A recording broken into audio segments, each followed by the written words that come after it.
Varicose wine సమస్యతో బాధపడుతున్నారు. Best చికిత్సను అందించే భారతదేశంలోని ఏకైక హాస్పిటల్ ఆవిస్. నమస్తే రమ్మ గారు. నమస్తే ఏదైనా ఒక చిన్న సిరీస్ చెప్పుకుందామండి. చీకటి చిన్నరాజు చెప్దాం. చీకటి చిన్నరాజు ఏంటి రమ్మ గారు? ఏమీ లేదు, మామూలు కదే, పేరే అలాంటిది. చీకటి కోడల్లాగా ఉన్నాయి. 16 రాత్రులు అనగానే మీరు ఒకటి ఎక్స్పెక్ట్ అదే చేశారు కదా. భలే సిరీస్ రమ్మ గారు అవి. 16 రాత్రులు, అపూర్వ చింతామణి, సూపర్ అవి. ఒక ఊపు వేసినాయి. ఎవరెవరు చూడలేదో వాళ్ళందరూ మళ్ళీ చూడండి. మళ్ళీ చూడండి. అవును, ఖచ్చితంగా కొత్తగా వచ్చిన వాళ్ళంతా కూడా ఆడియన్స్ డెఫినెట్ గా చూడాలండి.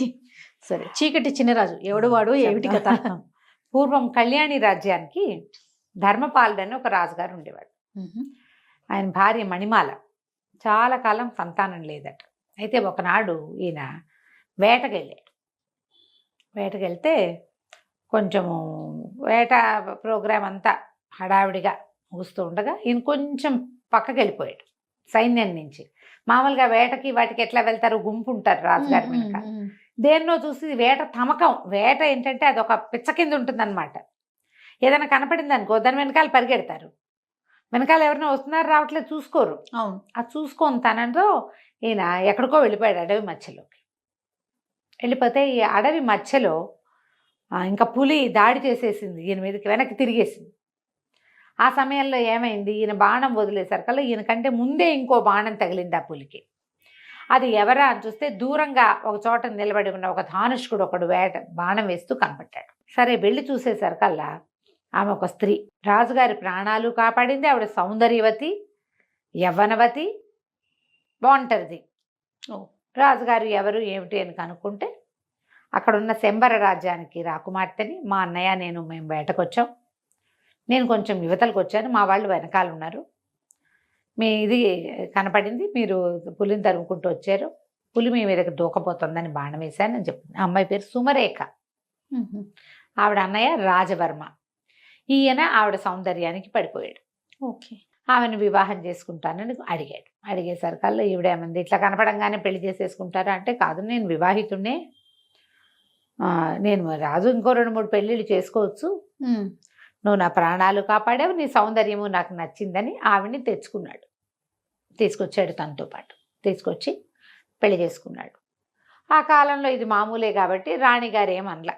ఓకే, చాలా కాలం సంతానం లేరు, ఈవిడికి పిల్లలు పుడతారని ఊహించారు. ఈవిడ ఒక మాధవని ఒక మనిషిని అరేంజ్ చేసుకుంది. క్రమంగా పెత్తనం అంతా చేజెక్కించుకుంది బాగా.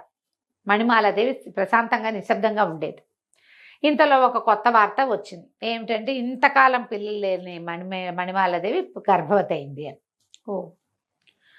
ఇప్పుడు వీళ్ళకి తట్టింది, ఈ సుమరేఖకి ఆమె అన్నయ్యకి.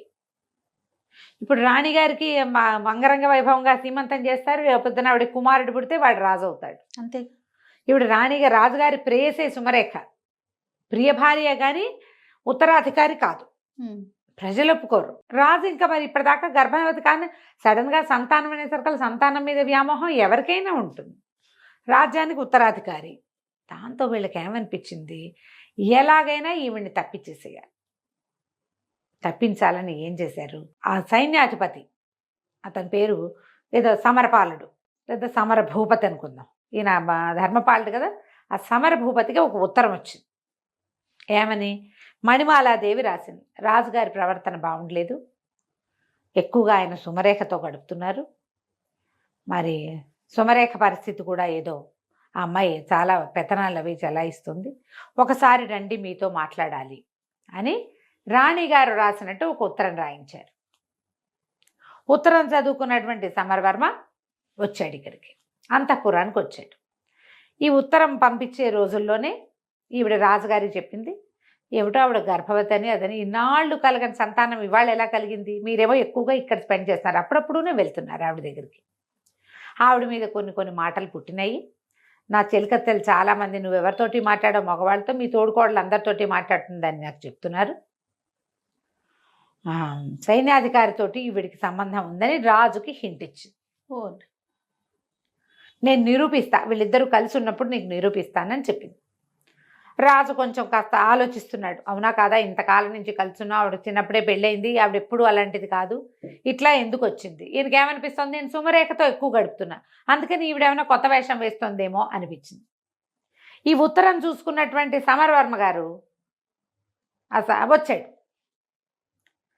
వచ్చి వాకిట్లో నుంచి లోపలికి అంతఃపురంలోకి ప్రవేశించాడు. సైన్యాధిపతి వచ్చాడు అనగానే మరి సహజంగా ఆయన ఎందుకు వచ్చాడో అని ఆవిడ లేచి వచ్చింది. వీళ్ళిద్దరూ ఓ గదిలోకి చేరేసరికల్లా రాజుగారు వచ్చేసారు. ఎవరెవరా ఇంత పని చేస్తావా, వీడిని బంధించండి అన్నారు. సైన్యాధిపతిని బంధించేశారు. రాణి గారిని చెడదిట్టాడు. ఆవిడ తెల్లపోయింది. ఇప్పుడే ఉత్తరం వచ్చింది, ఇప్పుడే అతను వచ్చాడు, ఉత్తరం కాదు ఇప్పుడే అతను వచ్చాడు, అతను ఎందుకు వచ్చాడో కూడా నాకు తెలీదు, ఇప్పటిదాకా ఏనాడు అతను వచ్చినవాడు కాదు, నువ్వు లేనప్పుడు నేను ఆయన కలవలేదు అని ఎంత చెప్పినా ఆయన వినిపించుకోలేదు. అతను ఉత్తరం చూపించడానికేమో ఉత్తరం లాగేసుకున్నారు అతని దగ్గర నుంచి. నేను ఉత్తరం చూసి వచ్చాను అని చెప్పినా కూడా రాణి గారిని అడిగితే నేనేం ఉత్తరం రాయలేదంటుంది. అతనేమో ఉత్తరం చూసి వచ్చానంటాడు. దాంతో అతన్ని బంధించారు, ఊరేశారు ఒక్క రోజులో. అయ్యో. సైన్యాధిపతి తిరగబడతాడు ఇక్కడ, అతన్ని తప్పించేశారు. మహామంత్రి కులశేఖరుడు ఆయన ఏమన్నాడు, మహాపతివ్రత మణిమాలాదేవి ఆవిడ చాలా ఉత్తమురాలు, ఇప్పుడు అతనికి శిక్ష విధించినట్టుగా ఈవిడికి విధిస్తే ఎట్లా, పైగా గర్భవతి, స్త్రీలను శిక్షించకూడదు మనం అంటే ఈయన ఏమన్నాడంటే ఒక సుమంత్రుడని ఒక వీడిని పిలిచి సైనికాధికారిని, ఈవిడిని అడవిలో దింపేసిరా, బతికితే బతుకుతుంది, పోతే పోతుంది అని. నేను పతివ్రతనని ఆవిడ పదే పదే చెప్పింది. పతివ్రత అయితే బతుకుంటావు, లేకపోతే పోతావన్నాడు రాజు. ఈ సుమంత్రుడి దగ్గర గుర్రం ఎక్కించి పంపించేశారు. ఏం చేస్తుంది, గుర్రబండి ఎక్కించేశారు. వెళ్ళిపోతే అడవి మధ్యలోకి తీసుకెళ్ళి, కథ కూడా ఈ అడవి మధ్యలోకి వెళ్ళటం అదే మొదలు పెడతారనమాట. నేను తర్వాత కథ అంతా ముందు చెప్తున్నాను. అడవి మధ్యలోకి వెళ్ళి ఇక్కడ ఎక్కడో చోట వదిలిపెట్టమన్నారమ్మా, ఇక్కడ దింపుతానంటే ఆవిడ బతిమలాడుతుంది, ఆయన నీ పుణ్యం ఉంటుంది, నీకు నేను తెలుసు, సైన్యాధిపతి తెలుసు, ఇట్లా ఎందుకు జరిగింది అనేది నాకు అర్థమే కావటాన్ని నా ఊహకు అందటం లేదు, ఇక్కడ నన్ను దింపద్దు, ఈ నట్టడవిలో, ఈ అడవి చివర మా గురువుగారి ఆశ్రమం ఉంది, అక్కడ వదిలిపెట్టు అని చెప్పేసరికి ఇతను ఏం చేస్తాడు, మరి ఏం చేయాలి, గర్భవతి రాణిగారు, రాజుగారు ఆజ్ఞ ఉంటే మాత్రం సరే. ఇతను ఏం చేశాడు, అడవి మధ్యలో వదిలిపెట్టమన్న మాటని మింగేసి అడవి చివరి దాకా తీసుకెళ్ళాడు. అక్కడ ఒక ఋష్యాశ్రమం ఉంది. పోనీలే. సరే ఆ ఋష్యాశ్రమం వెళ్ళి తలుపు కొట్టేసరికల్లా ఆ తలుపు తీసి ఆయన నిర్ఘంటపోయాడు. ఇదేమిటమ్మా మణిమాలాదేవి నువ్వు వచ్చావు ఏమిటంటే ఆవిడ పరమ దుఃఖంతో, నేను వెళ్ళగొట్టబడ్డాను, నా చరిత్రకే కళంకం వచ్చింది, గర్భవతిని, అక్కడ ఇంకా సంతానం కలుగుతుందో లేదో తెలీదు, రాజ్యానికి ఉత్తరాధికారి శిశువు, నాకు ఏం చేయాలో తెలియక మీ దగ్గరకు వచ్చానని చెప్తాను. ఈ సుమంత్రుడికి ఏం చెప్తాను, ఈమెను ఇక్కడ వదిలిపెట్టి వెళ్ళిపో అని చెప్పి బండిని వెనక్కి పంపిస్తారు. ఈవిడ పరమ దుఃఖంతో రాజుగా ఆయనకి చెప్తున్నాడు. ఆయన పారాయణ స్వామి ఆయన పేరు. ఆయన ఈ మణిమాలాదేవి తాలూకు పుట్టింటి ఆస్థాన గురువుగా ఉండేవారు. ఓహో. ఆయన ఇక్కడ ఉన్నాడని ఈవిడికి తెలుసు. ఇంకా ఆయన ఏం చేస్తాడు, సరే ఈవిని తన దగ్గర అట్టి పెట్టుకుంటాడు. చూద్దాం, మన అవకాశం కోసం చూద్దాము. సుమరేఖ ఇప్పుడు రాణిగా ఉంది, రెండో రాణిగా ఉంది. ఆమె అన్నయ్య చాలా మటుకు రాజ్యంలో తన ప్రతిభ చూపిస్తున్నాడు. ముందు నాటికి ఎట్లా ఉంటుందో, రాజ్యం వాళ్ళ చేతుల్లోకి వెళ్ళిపోతుందా, ఏమవుతుంది, ఆమెకు సంతానం కలిగితే జ్యేష్ఠుడిని వదిలిపెట్టి రెండో భార్య సంతానానికి అవకాశం ఇస్తారా, అదేమిటో తెలియదు. ముందు ఇన్నేళ్ల తర్వాత వచ్చిన గర్భం ఈ శిశువుని రక్షించుకోవాలి, ఇక్కడే ఉండిపోతుంది. ఉన్నాక కొంతకాలానికి ఆవిడికి కుమారుడు కలిగాడు, చక్కటి పిల్లవాడు పుట్టాడు. సరే సంతానం ఒక సంతానం అయితే గ్యారంటీగా వీడే రాజు, అంతే. వినయపాలుడు అని పేరు పెట్టి పిల్లవాడిని పెంచారు. ఆ 18-19 ఏళ్ళు వచ్చేదాకా ఎన్నో రకాల యుద్ధ విద్యలు నేర్పించారు. ఈ పారాయణ స్వామిని చూడ్డానికి అన్ని రాజ్యాల నుంచి చాలామంది ఆయన శిష్యులు వచ్చేవాళ్ళు. వచ్చిన శిష్యుడు వచ్చినట్టు సంవత్సరాల తరబడి ఇక్కడ ఉండి ఈ అడవిలో ఈ పిల్లవాడికి రాజోచితమైన విద్యలు నేర్పించేవాళ్ళు. ఎన్నో రాజోచిత విద్యలు నేర్చుకున్నాడు. నేర్చుకుని 18 నుండి 19వ ఏడు వచ్చాక, అంటే మన ప్రకారం మైనారిటీ వెళ్ళిపోయాక, అక్కడ కూడా రాజ్యంలో 19వ ఏట ప్రజల్లోకి పంపటము, 20వ ఏట రాజును చేయటము వాళ్ళ పద్ధతి. 18 నిండాక ఊళ్ళల్లో తిరగడానికి పంపించేవాళ్ళు రాజకుమారులని. వాళ్ళు అన్ని ఊళ్ళు తిరిగి దేశంలో ఎలాంటి పరిస్థితులు ఉన్నాయి, ప్రజలు ఎలా ఉన్నారు ఏమిటి, మన తర్వాత మన రాజ్యం తాలూకు సరిహద్దులు ఏమిటి, అలా సరిహద్దుల దాకా వెళ్ళి చూడడం ఆ కాలపు ఆచారం. ఆచారం ప్రకారం ఈ కుర్రవాడికి విషయం అంతా చెప్పారు.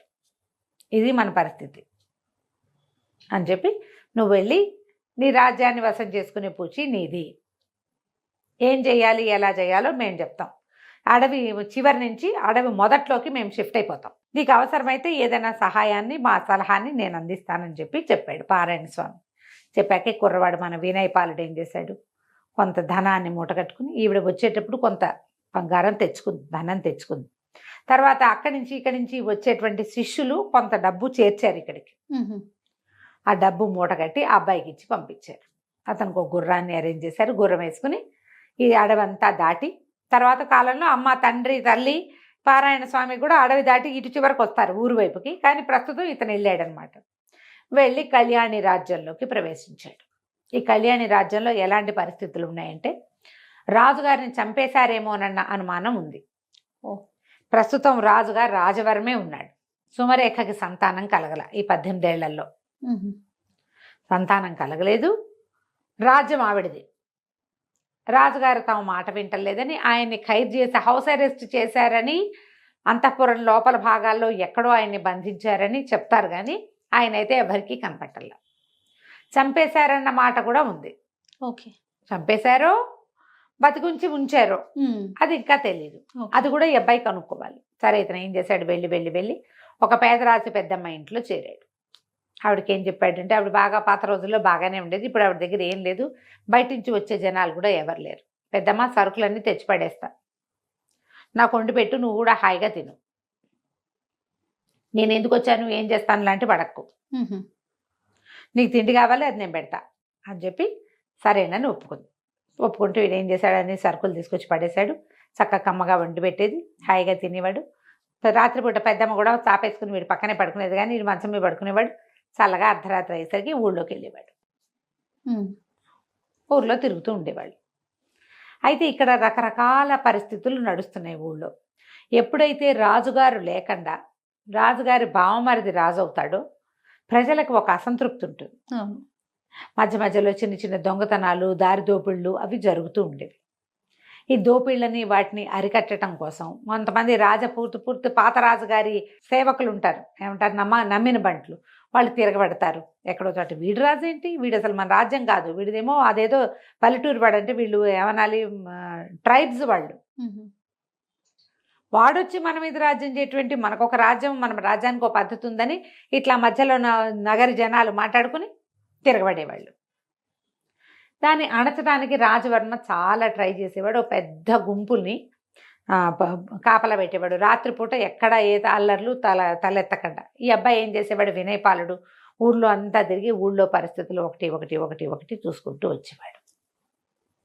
చాలా కాలం అడవిలో పుట్టి పెరగటం వల్ల, అడవిలోనే పుట్టి పెరిగాడు కదా, అక్కడే ఉన్నాడు కదా, అతనికి చిన్న చిన్న 4-5 రకాల ఆకుల్ని మిక్స్ చేసి వాటిలో నుంచి విషం తయారు చేయటము, మత్తుమందు తయారు చేయటము, అలాంటివి మంచి విద్యలు పట్టుబడి ఉన్నాయి వాడికి. అడవుల్లోనే కదా ఉన్నాడు. సరే, ఒకనాటి రాత్రి ఏం చేశాడు, ఒక పల్లెటూరు వేషం వేసుకుని ఒక కుండతోటి చెరుకు రసం కుండ నిండా నింపుకుని తీసుకెళ్తుంటే ఇది ఎక్కడుంది, వెళ్ళాడు వీడు, ఒక సైనిక శిబిరం ఉంది. ఒక సైనికాధికారి, ఒక 15 మంది సైనికులు ఉన్నారు. వాళ్ళందరూ చూస్తుండగా వాడు పక్క నుంచి వెళ్తుండేసరికల్లా సైనికాధికారి కొంచెం కొద్దిగా ఆన్లో ఉన్నాడు అనమాట. కాస్త మత్తులుండి, వాడెవడో దొర్లుకుంటూ పోతున్నాడు, ఏదో మోసుకెళ్తున్నాడు, వాడిని పట్టుకోండి అంటే వాడిని పట్టుకొచ్చేసాడు. ఎవరు నువ్వు, ఎక్కడికి వెళ్తున్నావు ఏంటంటే, అయ్యా నా పేరు చీకటి చినరాజు అండి, మరి మన పక్క సందులో శెట్టి గారు అమ్మాయి పెళ్ళయింది కదా, వాళ్ళ పెళ్లి వాళ్ళు పై సందులో పెట్టి ఉన్నారండి, మరి అల్లుడు గారి స్నేహితులందరికీ చెరుకు రసం కావాలని అడిగారు, ఇప్పుడే చెరుకు రసం వచ్చిందండి, సాయంకాలం నుంచి అడుగుతుంటే మాకు దొరకలేదు, ఇప్పుడే దొరికింది, ఇచ్చిరమ్మన్నారండి, అది పుచ్చుకుని వెళ్తున్నాను అన్నాడు. అనేసరికి చెరుకు రసం అనగానే ప్రతి వాళ్ళకి ఏది చూపించు అని తీశారు. బాబోయ్, నా రసం నా కుండ లాగేసుకుంటే ఎలాగండి, వాళ్ళు ఒప్పుకోరండి అంటే, కుండ నిండా వేరేది పోసిస్తాం మేము అన్నారు. అంటే కాదండి శెట్టి గారు ఒప్పుకోరండి, నేను వదలనండి కుండ అన్నాడు. ఒక నెత్తి మీద ముట్టుకే పెట్టి కుండ లాక్కుని, వెధవా నువ్వు దుర్మార్గుడివి, కంపు సారా ఏదో మోసుకెళ్తున్నావు, నువ్వు సారా ఇక్కడి నుంచి అక్కడికి ఇల్లు మారుస్తున్నావు, నువ్వేమంటారు దాన్ని స్మగ్లింగ్ చేస్తున్నావు అని చెప్పి ఆ నేరం మీద నేను అరెస్ట్ చేస్తామని బెదిరించి అందరూ తలా ఒక గ్లాసు పుచ్చుకున్నారు. చెరుకు రసం రుచిగా ఉండి పెద్ద అధికారి 2 గ్లాసులు పుచ్చుకున్నాడు. కుండ ఖాళీ అయిపోయింది, అంత బాగా అది ఖాళీ అయిపోయింది. ఖాళీ అయిపోతే దాని నిండా కంపు సారా పోసి పెట్టండి, వీడు అది పట్టుకెళ్తున్నాడు రాసేద్దాం, వీడు తెచ్చిన జ్యూస్ అంతా తాగేశారు. కంపు సారా పోయమన్నారు, అందులో కంపు కొడుతున్న ఒక పాతకాలపు పులిసిపోయిన సారా పోసేయమన్నారు. ఆ సారా తెచ్చి పోసే లోపలే తెచ్చేవాడు పడిపోయాడు. మొదట టకా టకా టకా చాప చుట్టల్లాగా 15 మంది సైనికులు బిళ్ళబీటుగా పడిపోయారు.